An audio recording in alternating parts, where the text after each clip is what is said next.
여러분, 예수님 마음속에 주님으로 모셨습니까? 우리가 이 끼니를 늘 챙겨야 되는 것처럼 우리가 죽는 그 순간까지 챙겨야 되는 질문이 있습니다.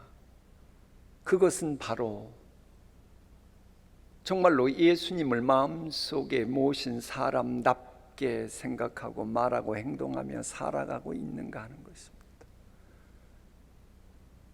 우리 장로님 기도하신 것처럼 코로나19 바이러스가 창궐하고 있는 이때도 여전히 우리 자매님 찬양했던 것처럼 우리를 창조하신 분께서 우리의 모든 것 다스리시고 주관하신다라고 하는 이런 사실을 믿고 그 믿음에 합당한 언행을 하면서 살아가고 있느냐 하는 이것이 아주 중요합니다. 예수 믿는다고 하면서도 예수님을 마음속에 모신 사람답지 않게 살아가는 것은 하나님이 원하시는 본래의 내 모습이 아닙니다.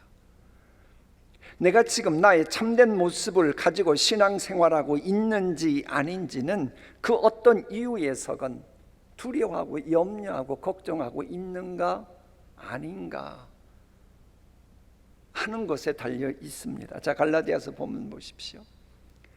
내가 그리스도와 함께 십자가에 못 박혔나니 그런즉 이제는 내가 사는 것이 아니요 오직 내 안에 누가 사시는 것이라? 부활하신 주님께서 사시는 것이 그게 우리의 신앙의 현 주소라고 하는 겁니다. 내가 지금 무엇인가 염려하고 두려워하고 걱정하고 있습니까? 그러면 내 안에 계신 부활하신 주님이 내가 지금 걱정하고 두려워하는 그것 가지고 두려워하고 걱정하고 계실까요? 아니잖아요. 그럼 뭐예요? 내 안에 계신 우리 주님은 두려워하지도 않고 불안해하지도 않고 걱정 염려도 하지 않는데 내 안에도 없는 나는 두려워하고 염려하고 걱정하고 있다면 그게 진정한 나입니까? 아니면 엉터리 사탄이 만들어 놓은 가짜인 나입니까? 우리 자신의 참모습을 알아야 합니다. 분명히 부활하신 예수님께서는 부활하신 후에 너희와 항상 함께 있으리라고 약속하셨고 그 약속하신 대로 지금 내 안에 계시다고 세번역 성경은 이렇게 말하고 있습니다. 이제 살고 있는 것은 내가 아닙니다. 내가 아니에요. 그리스도께서 내 안에서 살고 계십니다. 따라서 매사 두려워하고 불안해서 걱정하고 염려하고 있는 내 모습은 나의 진짜 모습이 아님을 알아야 합니다. 부활하신 주님이 내 안에 계신 것이 분명하다면 우리는 누구이어야 합니까? 아무리 코로나19 바이러스가 창궐하고 있는 혹은 그 어떤 상황에서도 부활의 능력, 회복의 은총으로 우리가 바라고 있는 것들이 상황과는 상관없이 주님이 내게 주신 그 소원, 비전이 반드시 꽃피고 열매 맺는 그 믿음, 그 믿음으로 살아가는 의인이 그게 내 모습입니다. 내가 지금 육신 안에서 살고 있는 삶은 나를 사랑하셔서 나를 위하여 자기 몸을 내어주신 하나님의 아들, 어떤 상황에서도 우리를 포기하지 않고 함께 하시겠다 하시고 우리에게 있는 놀라운 비전의 주인공 되도록 내 대신 죽어주신 그리고 부활하신 하나님의 아들을 믿는 믿음 안에서 살아가는 것입니다.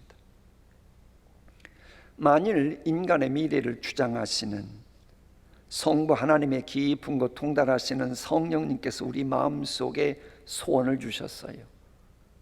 그런데 내 마음속에 있는 또 다른 나가 나는 결코 그 소망의 주인공이 될 수 없어. 내 모습은 이러니 그 약속의 주인공이 될 수 없어 라고 생각한다면 그렇게 생각하는 나는 내가 아니고 마치 이미 죽었으나 꿈틀거리고 있는 강시 같은 나입니다. 사탄 마귀가 사칭한 나라고 하는 거예요. 그런데도 그게 마치 나의 진정한 모습인 양 살아가면 주님은 답답하신 것입니다. 지난주 말씀처럼 내가 물 가운데 있고 불 가운데 다닐지라도 너를 해할 자가 없으리라고 말씀하고 계시지만 그것은 허공의 메아리일 뿐이야. 나는 희생양이 될 거야. 나는 이 코로나19 후유증의 먹잇감이 될 거야 라고 하는 속삭임이 있다면 그것은 내 안에 계신 성령님께서 들려주시는 음성입니까? 아니면 사탄 마귀의 속삭임인 것입니까? 내 안에 계신 주님께서 그렇게 의기소침한 해석을 하고 말씀하실 리 없잖아요. 그런데도 믿음 없이 살아가는 나라면 그런 나는 죽어야 합니다. 스펄전이 지적한 대로 기독교인은 삶의 순간순간 믿음으로 살아가야 합니다. 따라서 눈에 보이는 그것의 영향, 느낌을 받아가지고 나를 위해 허락하신 약속의 말씀보다도 이걸 더 신뢰하는 나는 죽어야 합니다. 날마다 죽어야 합니다. 그래서 이 르네상스 시대는 물론이고요, 현대인들까지 과거, 현재, 미래의 시간 개념의 선구자라고 인정하는 어거스틴이 막 일취월장하고 있을 때 드렸던 기도는 뜻밖에도 이것입니다. 제가 죽게 하소서. 그래야 제가 살 수 있기 때문입니다. 하나님의 하나님 되심을 경험하지 못하게 하는 저는 죽어야 하나님의 하나님 되심을 오늘 지금 이 시간 경험하는 내가 살 수 있기 때문이라는 거예요. 내가 죽어야 나를 향한 하나님의 여호와 일의 은총을 경험하며 살아갈 수 있다는 겁니다. 그래서 하나님의 능력과 은총을 경험하는 것을 방해하는 나의 모습은 제발이지 어떤 이유에서건 정당화시키지 말아야 합니다. 선한 목자 되신 주님의 인도하심을 방해하는 것은 무엇이든 버려야 해요. 그래서 바울은 나는 날마다 죽노라 했고, 그래서 어거스틴은 제가 죽게 하소서라고 기도했던 것입니다. 여러분, 흥미롭게도 은혜 체험하는 거하고 내가 죽는 것하고는 아주 깊은 상관관계가 있습니다. 여러분 스스로 한번 생각해 보십시오. 여러분이 은혜를 풍성하게 받았을 그때가 어떤 때였는지 한번 댁에 가서 곰곰이 생각해 보세요. 내가 죽었을 때 놀라운 은혜 체험했습니다. 내가 은혜 체험하는데 자꾸 실패하고 무미건조하게 신앙생활하고 있습니까? 한번 가서 분석해 보세요. 안 봐도 뻔합니다. 내가 죽지 않았을 때입니다. 내가 죽지 않으면 성경이 나오는 그렇게도 위대한 약속과 쌓아두신 그 보물들을, 은혜들을 내 스스로 걷어차는 것과 똑같은 결과가 만들어집니다. 우리의 육신을 십자가에 못 박지 못하면 무엇보다도 우리를 범사에 인도하시고 우리 갈 길을 밝히 비춰주시는 인생 주관자 하나님의 얼굴을 배울 수가 없어요. 하나님의 얼굴을 배울 수 없으니 이런 사람은 신앙생활 한다고 하지만은 살아있으나 죽은 신앙생활 하는 거예요. 그래서 요한계시록은 이렇게 말합니다. 내가 너의 행위를 아노니 네가 살았다고 하는 이름은 갖고 교회 다니지만 죽은 자로다. 그러면 어떻게 살아가야 되느냐? 내가 지금 육신 안에서 살고 있는 삶은 내가 아니고 믿음 안에서 살아가는 삶이어야 한다는 거예요. 여러분 죽었습니까?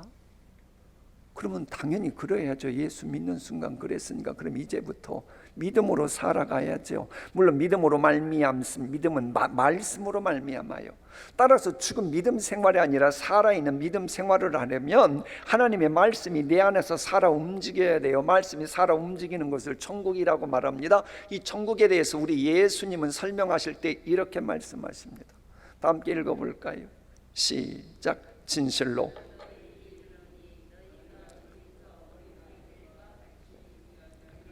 결단코 천국에 들어가지 못하리라. 어린아이 같지 아니하면 말씀이 살아 움직이는 그런 삶 못한다는 거예요. 그런데 이 말씀을 오해들 해요.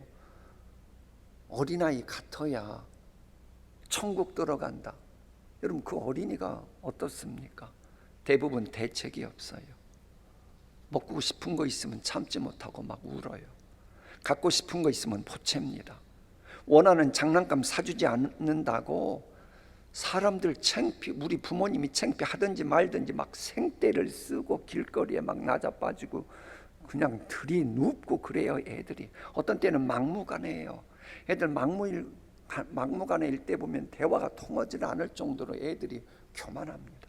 아주 오만하기 그지없어요. 이 자신이 배고프면요, 부모님이 지금 아파서 끙끙 앓고 있는데도 요만큼도 배려하지 않고 왜 나 배고픈데 가만히 있냐고 막 울고불고 난립니다. 너무 이기적이에요. 남을 배려할 줄 몰라요. 그게 아이예요. 그런 아이가 천국 간다는 말입니까? 그렇게 해야 천국 간다는 말이에요? 그게 아닙니다. 그렇게 성경 해석하면 안 됩니다. 그게 아니고 아이들은 그렇게 천방지축으로 날뛰잖아요. 그래도 적어도 이 아이들은 자신을 완전한 사람 취급하지 않습니다. 자신을 절대시하지 않습니다. 자신의 현재 모습을 고집하지 않고 계속 발전하는 속성이 있어요. 그래서 아이들은 과거의 노예가 되지 않고 헌 가죽부대를 버리고 새 가죽부대를 만들어 갑니다. 그래서 새 은혜의 포도주를 소화시키는 천국 생활의 주인공 되어가고 있는 게 맞아요. 이 이야기 하려고 하는 겁니다. 아마 우리 가운데도 사람들로부터 저 인간은 순차기만 하는 인간이야. 이기적이야. 그렇게 손가락질 받는 분이 계실지 모릅니다. 남에게 해를 입힐지라도 자신이 하고 싶은 대로 해야 직성이 풀리는 그런 사람이 있잖아요. 어떤 때 보면 교만하고 무리하고 오만 방자하기 그지없어 보이는 사람일 수 있어요. 그런데도 성경은요, 아무리 그래도 그래, 내 모습은 그런 모습이 있어. 그래서 나는 부족해. 나는 연약해. 그래서 나는 우리 주님을 더욱더 사모하고 닮아갈 수밖에 없어. 요러는 사람이라면요, 겸손한 척하고 나름대로 열심히 이타적으로 살아가는 것 같고 양보 잘하는 것 같으면서도 그것을 절대시하면서 언제부턴가 주님 닮아가는 것을 거부한 요런 사람보다는 어린아이 같은 요런 사람이 훨씬 하나님 보시기에 가능성이 많다. 그런 맥락에서 이 말씀 주시는 겁니다. 그래서 이 말씀 연이어 나오는 4절을 보면 이런 말씀이 있어요. 그러므로 누구든지 이 어린아이와 같이 자기를 낮추는 사람이 천국에서 큰 자니라. 자기를 낮추는 사람, 저걸 굳이 철학용어로 한다면 자기 자신을 미완성인 존재로 인정하는, 자기를 낮추는 그런 사람이 나는 완성된 존재가 아니고 미완성이다 라고 자기를 낮추는 사람이 천국에서, 하나님이 큰 자라고 하는 것은 덩치 크다 그런 의미가 아닙니다. 그래서 크다고 하는 것은 주님이 존귀하게 보신다는 거예요. 누굴 천국에서 존귀하게 보신다는 거예요? 말씀이 살아 움직이고 약속하신 말씀이 꿈틀대는 그런 곳에서 하나님이 존귀하게 여기시는 그런 복된 사람이 누구예요? 현재 내 모습이 완성된 모습이 아니고 나는 여전히 미완성이라고 하는 어린아이 같은 마음을 가진 사람에게 하나님은 계속해서 은총 베푸시는 그 은혜의 주인공으로 만들어 주신다라고 하는 겁니다. 하나님께서 존귀하게 보시고 힘 실어주는 사람, 내 모습 제발 고집하지 않고 사도 바울처럼 날마다 나 자신을 죽이면서 그리스도의 장성한 분량까지 계속 성장하라는 사람이에요. 이와 비슷한 이야기가 복음서에 나와요. 복음서 보면 부자 청년이 예수님께 나아가서 질문을 던집니다. 그때 예수님께서는 영생을 얻기 위해서는 이렇게 해야 된다 그러면서 이웃사랑과 관련된 계명을 쭉 말씀해 주시잖아요. 그러자 부자 청년은 다 지켰다고 당당하게 이렇게 말합니다. 그 청년이 이르되 이 모든 것을 내가 지키었사온데 아직도 무엇이 내게 부족하니까. 당돌해요. 그런데 중요한 것은 이 당돌한 고백을 듣고도 우리 예수님은 전혀 이 거짓말쟁이라고 말씀하시지 아니었다라고 하는 거 보면 분명 그 부자 청년은 그렇게 살아갔던 게 사실이란 말입니다. 그런데 흥미로운 사실은 이웃사랑을 실천하라고 하는 추가적인 말씀을 하실 때는 부자 청년이 갑자기 풀이 죽습니다. 예수께서 이르시되 네가 온전하고자 할진대, 이렇게 이웃사랑 실천하라 말씀하시자 이 부자 청년은 주님의 말씀을 듣고 뭐 했다? 근심하며 가니라. 지금 이게 무슨 말입니까? 사실 이 말씀 읽고 나서 우리 예수님이 부자는 천국에 들어가기가 어렵다고 하는 그 말씀 주셨거든요. 이게 무슨 말이에요? 그 부자 청년은 분명 이웃사랑 실천과 관련해서 지금까지 귀한 모습이 있었던 건 맞습니다. 이건 남이 함부로 갖지 못하는 귀한 모습인 건 맞아요. 그런데 이 모습에 이거면 됐지 하고 나는 부족함이 없다 그러면서 주님을 알아가는 제자도의 삶 사는 것을 포기하고 떠나간 거예요. 그래서 천국에 들어가기 어렵다 그 말씀 들은 겁니다. 현재의 내 모습 절대시하지 말고 현재의 나의 신앙을 교리화시키지 말고 내 속사람이 계속 진행용으로 성장하는 모습이 하나님이 원하시는 내 모습이라고 하는 거예요. 물론 계속 성장하려면 주님을 믿고 아는 일이 하나가 되어야겠지요. 하나님의 말씀 다 함께 읽어볼까요? 시작. 우리가 다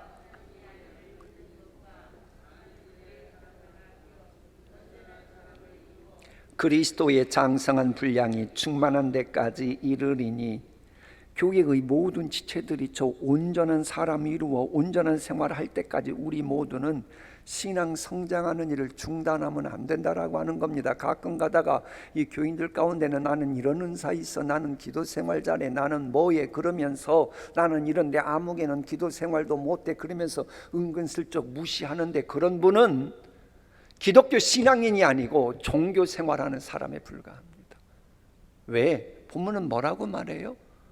내가 그렇게 살아가도 또 다른 지체가 그렇게 살아가지 못하면 그도 나와 같은 신앙생활 할 수 있도록 나는 더욱더 성장해 가야 그게 예수님 믿는 신앙생활 한다고 말할 수 있다고 하는 거예요. 교회 지도자들은 말할 것도 없고 어린아이에 이르기까지, 초신자에 이르기까지 모든 지체가 온전해질 때까지 우리는 계속 성장하고 성숙해 가야 합니다. 이 단계에서 우리 교회는 어느 단계까지 성장했을까 궁금할 수 있어요. 그럼 지난주 말씀과 연관시키면 그렇습니다. 우리 교회 교인들의 두려움의 지수를 막대 그래프로 그려보면 알 겁니다. 왜? 두려움의 막대 그래프는 주님을 믿는 것과 아는 것과 연관되어 있기 때문에 그렇습니다. 분명한 것은 몸의 한쪽 부분에 흠이 있거나 결함이 있거나 그러면 전체가 온전하다고 할 수 없다고 하는 겁니다. 자, 사과를 보십시오. 사과가 이렇게 생겼다고. 멀리서 사과 보니 아름다워요. 먹음직스러워요. 탐스러워 보여. 때깔도 좋아 보여요. 그래서 가져가서 딱 집었더니 이 옆쪽에 우묵한 곳이 있는 거예요. 이쪽 부분이 성장했네, 성장을 못한 거예요. 그러면 이것이 다른 사과보다 아무리 맛있고 때깔 있어 보여도 이것은 최상품 사과가 될 수 없습니다. 이 우묵한 곳이 성장했을 때에 드디어 최상품 사과가 될 수 있는 것입니다. 우리 신앙생활도 그렇다라고 하는 겁니다. 교회도 모든 지체가 완전해지기까지 계속 성장하고 성숙해지는 것 중단하면 안 됩니다. 물론 모든 지체가 다 똑같아야 된다고 하는 말은 아니에요. 아니말로 뭐 사과라고 해도 사과 씨 있고 껍질이 있고 사과 속이 있는데 이건 각각 달라야죠. 이게 똑같으면 안 되지요. 이처럼 우리 몸도 그래요. 똑같은 한 손이지만 손가락 5개지만 다 길이가 다르고 굵기가 다른 겁니다. 그럼에도 분명한 것은 이것들이 각각 다른 모습이지만 눈이건 손이건 발이건 모든 것이 나름대로 다 성장해야 온전해졌다고 말할 수 있다고 하는 거예요. 이처럼 교인들이 각각 온전해지고 계속 성장하고 그리스도의 장성한 분량까지 차갈 때만 그 교회가 하나님 눈에 들어올 수 있는 거예요.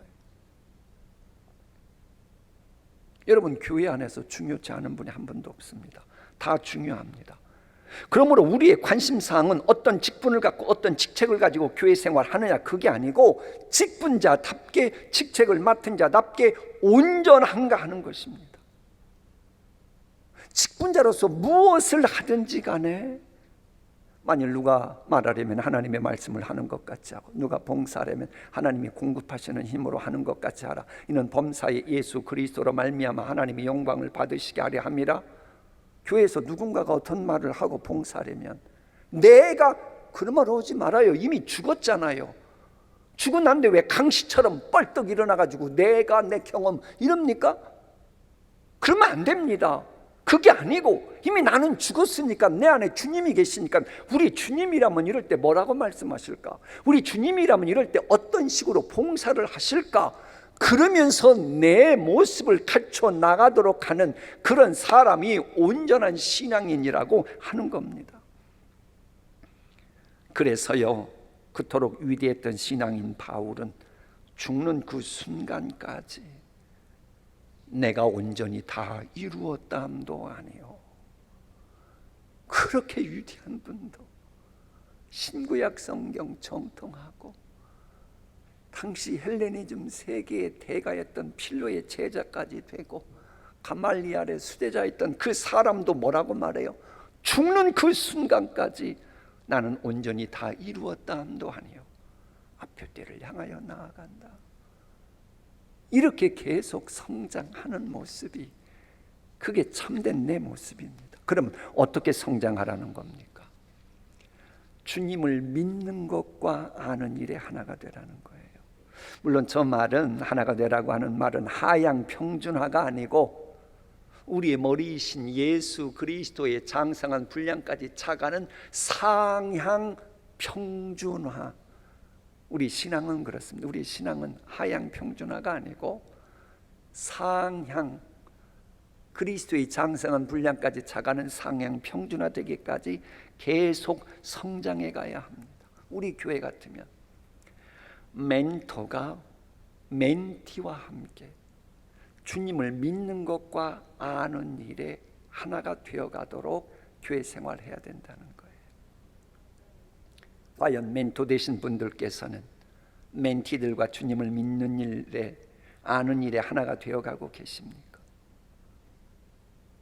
분명히 500년 멘토링 할 때는 하나님의 이름까지 걸고 베리트 작성하면서 나는 일주일에 한 번 이상은 멘토 멘티와 함께 시간을 보내고 기도해주고, 만나지 못하면 기도라고 하겠다고, 안부라도 하겠다라고 약속하자고 사인까지 해놓고, 만일 아직도 멘토 멘티에 전혀 관심이 없었다? 그러면 주님 보시기 뭐라고 생각하겠습니까? 멘티도 그래요. 주님 앞에 같이 약속했잖아요. 그럼 멘토가 전화 걸 때 전화 같이 받아주고 피하지 말고 멘토가 알고 있는 주님 믿는 것과 아는 일에 하나가 되도록 해야지요. 아마 이 말씀 들었으니 오늘 말씀에 들었다면 멘토, 멘티들 이분들은 최소한 서로들 통화하시겠죠. 왜 이렇게까지 하라는 겁니까? 이는 우리가 이제부터 어린아이가 되지 아니하여 사람의 속임수와 간사한 유혹에 빠져 온갖 교훈의 풍조에 밀려 요동하지 않게 하려 함이라. 이 말씀은 어린아이 같은 신앙인들을 무시하라고 하는 그런 말씀이 아닙니다. 그게 아니고 사람의 속임수와 간사한 유혹에 빠져 자꾸 세상 유행 풍조에 밀려 요동하는 그런 어린애 같은 신앙으로 10년 전에도 그러더니 지금도 여전히 그런다면 그건 버려야 된다는 거예요. 히브리서 말씀대로 하면 믿음의 초보를 버리라는 겁니다. 저 말씀은 믿음의 초보 상태를 완전히 폐기 처분하라고 하는 그 의미입니까? 아니죠. 회개하고 복음을 믿으라고 하는 저런 말씀 폐기 처분하라는 게 아니고, 저걸 전제로 해서 제발 현재에 머무르지 말고 앞으로 전진하라. 더 많은 진리를 깨달아가고 성숙한 신앙인이 되라. 그래서 내가 그렇게 하지 못하게 하는 나는 죽어야 된다는 거예요. 왜 죽어야 됩니까? 여기서 온갖 교훈의 풍조라고 하는 것은 사탄의 하수인들의 속임수, 괴술에 의해 교묘하게 만들어지는 그런 것들에게 내가 먹힐까 봐 그러는 거예요. 여러분, 사탄은 우는 사자처럼 지금도 우리를 향해 달려들고 있습니다. 멘토건 멘티건 실은 달려들고 있어요. 이걸 설명하기 위해서 이렇게 아마 이해하면 좋을 것 같아요. 전에 이 동물의 세계라고 하는 이 TV를 시청할 때 보니까 참 그런 거 보면 하나님이 창조하신 거 보다 보면 영적인 이 힌트를 얻을 때가 있어요. 사자가 사슴류의 하나인 가재를 딱 잡고 이제 사냥하려고 있는 거예요. 이내 덮치던가요? 아닙니다. 가만히 웅크리고 있습니다. 그리고 가젤이 가면 같이 숲속으로 그 옆에 있는 안 보이게끔 따라갑니다. 그러면 가젤은 본능적으로 달리다가 또 주변을 문득문득 멈춰서 살펴봅니다. 그러다 괜찮다 싶으면 이제 주의를 기울이지 않고 여유작작 걸어갑니다. 그때 사자는 가젤을 덮쳐 목을 물어 뜯고 잡아먹습니다. 사탄이 그렇습니다. 이 맹수들은요, 먹이 감을 때 떼에 모여있는 것은 사냥하지 않는다고 하는 것이 상식입니다.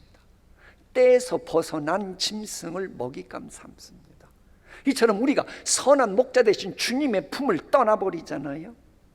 주님의 품을 떠나는 불신앙의 죄악을 범하면 해서 매사 두려워하고 숫자에 휘둘려서 갈팡질팡하는 모습 보이면, 그러면서도 마치 그게 자신의 본래 모습인 양 잘난 체하고 교만해 있으면 바로 그 교만과 오만의 죄악의 냄새를 사탄이 맡고 계속 추격합니다. 그러다가 방심하면 사탄은 우리의 영혼을 먹잇감 삼으려고 달려드는 겁니다. 그래서 신앙생활은요, 이런 나의 죄값을 대신 담당하시고 돌아가시고 사탄 마귀가 덮치지 못하도록 십자가에서 일어놓으신 예수님 품에 거하는 것이 신앙생활 가장 잘하는 겁니다. 내가 좀 도덕 윤리적으로 불신자보다 조금 부족하고 선을 더 많이 행하지 못하고 그래도 이 영적인 전쟁을 생각하면 늘 예수님 품에 거하려고 노력하는 이런 모습이 있을 때 우리는 안전하고 두려움이 없고, 그럴 때 우리는 다음 주 9월부터 상고하게 되는 왕같이 살아가는, 불신자들도 맞아 저렇게 살아가야지 이런 신앙생활을 하게 되는 거예요. 그래서 내 안에 살아계신 예수님 품 안에 거하는 것이 신앙생활 가장 잘하는 거예요. 진실로 사탄의 먹잇감이 되는 교인이 한 분도 계시지 않도록 우리 동신의 모든 분들이 한 분 한 분이 예수님의 십자가 보혈 은총을 사모하고, 그리고 주님을 믿는 것과 아는 일에 하나가 되어가면서 그리스도의 장성한 분량까지 차가는 모습, 그게 바로 우리 주님이 원하시는 모습입니다. 아무쪼록 주님이 원하시는 모습으로 코로나19 시대를 정복하는 우리 모두가 되었으면 좋겠습니다. 오늘의 말씀 다 함께 읽고 마치겠습니다. 시작. 이제는 내가 사는 것이 아니요